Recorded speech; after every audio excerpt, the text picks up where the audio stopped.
साल भर होने आया है, तो हमारे जो आंकड़े, जो लेखा जोखा जो हमने काम किया है, बीच में जान था कि आपको इस रेंज में भीलवाड़ा नया जुड़ गया था। पहले भीलवाड़ा जो उदयपुर रेंज में था, तो जुलाई 2024 में हमारी स्थिति क्या थी और अभी जून में हम किस स्थिति में है, ये आप लोगों को बताने के लिए हमारा क्या कार्य करने में हमने क्या उपलब्धि हासिल की, क्या हमारी कमियां रही, इसके बारे में बताने के लिए आपको बुलाया है।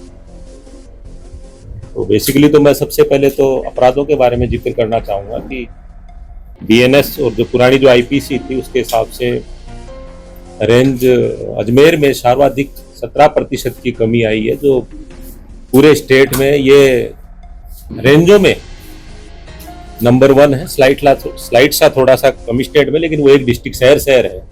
बाकी जितनी भी रेंज है राजस्थान की, उसमें अपराध में कमी आने में अजमेर रेंज प्रथम स्थान पे है। सर्वाधिक अपराध कम इसमें हुए हैं। इसी तरह से दूसरा, पुलिस की जो महत्वपूर्ण जो कार्य है वो एनडीपीएस, मादक पदार्थ, अफीम, आपका शराब माफिया, इन पे शिकंजा कसने का है। तो उसमें भी हमने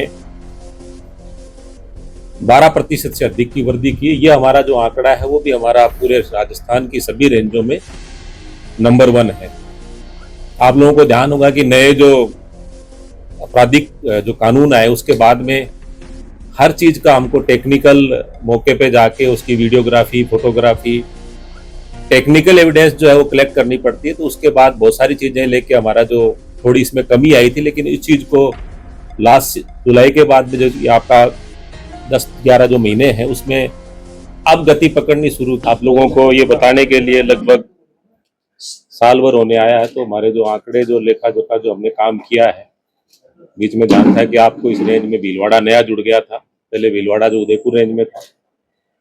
तो जुलाई 2024 में हमारी स्थिति क्या थी और अभी जून में हम किस स्थिति में है, ये आप लोगों को बताने के लिए हमारा क्या कार्य करने में हमने क्या उपलब्धि हासिल की, क्या हमारी कमियां रही, इसके बारे में बताने के लिए आपको बुलाया है।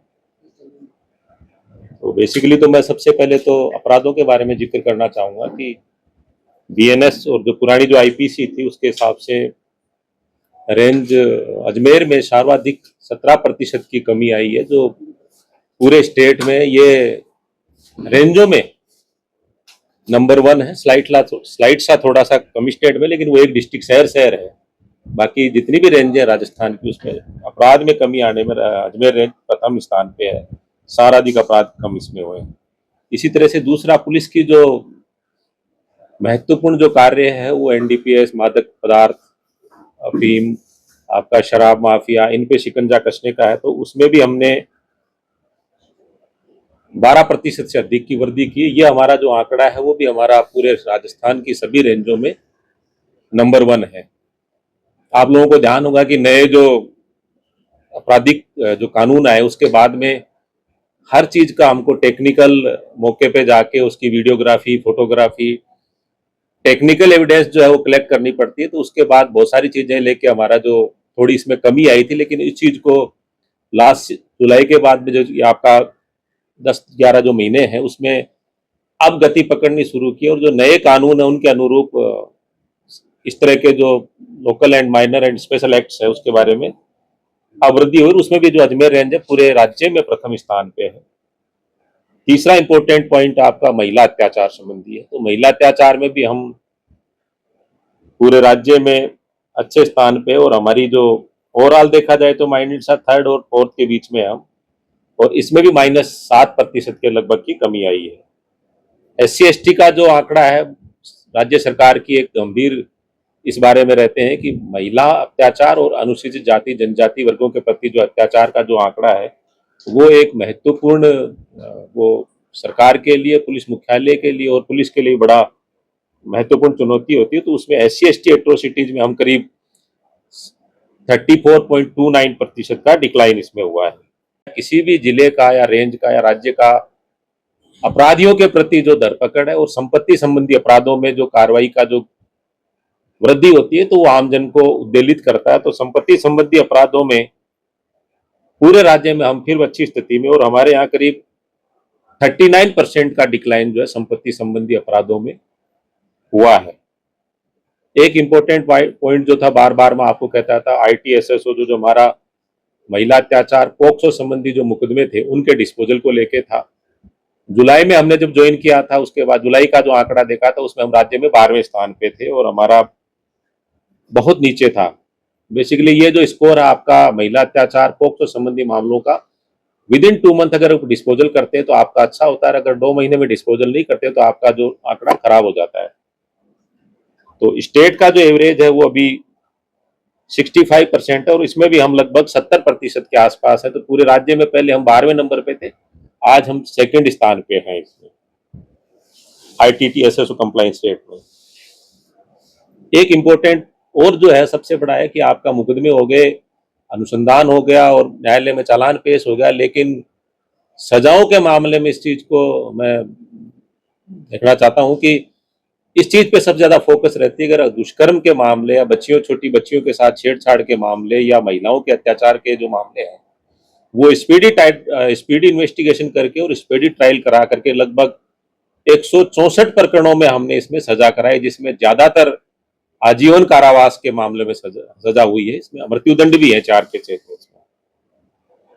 इसके अलावा एक इम्पोर्टेंट पार्ट है जो हमारा वेलफेयर का पार्ट है, उसमें अब तक 20 बोर्ड करा चुके हैं। जो 2015 के बाद में जो भर्ती पदोन्नति के जो काम रुका हुआ था, विशेष रूप से नागौर जिले में 10 साल से बहुत सारे लोग बिना पदोन्नति के रिटायर हो गए थे, तो वो हमने नागौर जिले में अकेले में नहीं ही 10 बोर्ड करवा दिए। तो 400 से अधिक जो प्रमोशंस हैं वो इस अवधि में किए गए हैं, क्योंकि ये काम जो है पहले चुनाव थे, चुनाव के बाद इसको फोकस करके और पदोन्नति जो अच्छे खासी पदोन्नति करा के और पुलिस कर्मियों का मनोबल जो है वो विकसित किया है।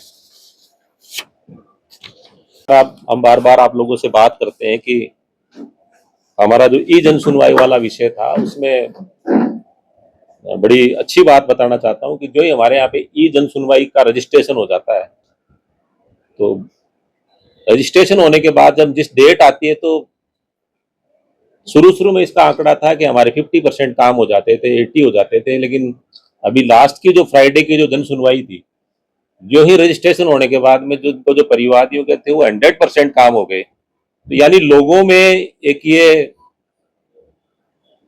कॉन्फिडेंस डेवलप हुआ है कि वो थाने पे जाकर के, शुरू में कुछ साथियों ने इस बात की आलोचना भी की कि साहब इस तरह से थानाधिकारी के सामने जाके परिवादी अगर शिकायत करेगा तो वो कैसे शिकायत कर पाएगा, कैसे वो अपनी बात कह पाएगा। लेकिन मैं आपको बताना चाहता हूं कि वो शिकायतें जाके थानाधिकारी के समक्ष ही पेश करता है, लेकिन शिकायत करने के बाद में, रजिस्ट्रेशन होने के बाद में अब हमारा ये होगा कि हमारे 100% उनके काम जो हुए, तो आप चाहें तो हम आपको आंकड़ा देख करके और आप उनसे बात भी कर सकते हैं। मोस्टली जो उनमें जो शिकायतें होती है किसी मुकदमे के, बॉडी ऑफेंस के मुकदमे के मुलजिम को गिरफ्तार करने से संबंधित है, अनुसंधान के मामले में है, केस का डिस्पोजल करने के मामले में है, या संपत्ति संबंधी अपराधों के मामले में, या जो आपके साइबर फ्रॉड के जो मामले हैं, किसी का अकाउंट फ्रीज हो गया, उनसे संबंधित है, या कोई छोटा मोटा जमीनी विवाद है, कोई खेत का विवाद है, उन सभी प्रकरणों में ई जन सुनवाई के जो हमारे जो रजिस्ट्रेशन करने के बाद में लास्ट की जो हमारी फ्राइडे की जो VC थी, उसमें 100% कार्रवाई रजिस्ट्रेशन होने के बाद में हो चुकी थी। तो ये भी हमारा एक लोगों में कॉन्फिडेंस भी डेवलप हुआ, और आप लोगों में इसमें आप लोगों ने जितना इसको प्रचार प्रसार किया उसका फायदा आम जन को मिला है, और आशा करता हूं कि आप लोगों का इसी तरह का सहयोग भविष्य में मिलता रहेगा।